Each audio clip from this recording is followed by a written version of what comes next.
worth of obligations or debt versus the $59 billion worth of Bitcoin. This is why they love to say that their LTV, or loan to value ratio, is about 11%. Now, is that good or bad, right? For context, 40 to 60% loan to value is generally considered acceptable for the stock market. So yes, 11% is very low, it's good, and it sounds very conservative. If I stop the story here, it sounds like there's no way anything could go wrong. They own a mountain of Bitcoin, right? And a small pile of IOUs. But there is a catch to all this.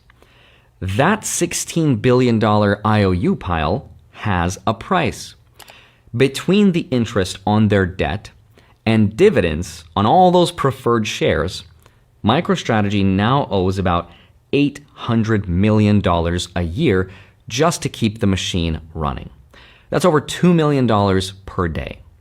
Now, unlike a normal common stock dividend, and if you're a dividend investor, you already know this, but a preferred stock dividend cannot be turned off.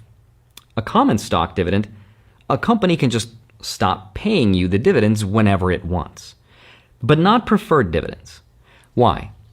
Because those preferred investors bought what are essentially Bitcoin-linked bonds with a promise, as of now, to be paid double-digit dividend yields.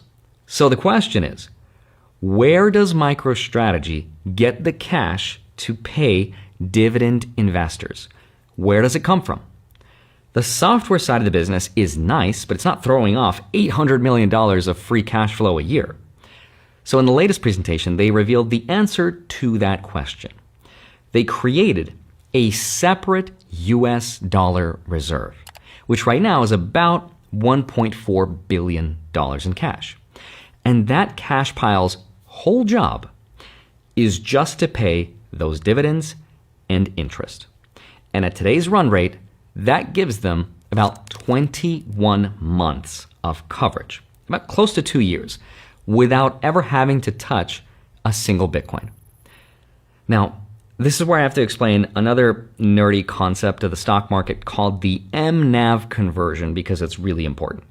On one of the slides, they split the strategy into two different outcomes: above 1 times MNAV and below 1 times MNAV. By the way,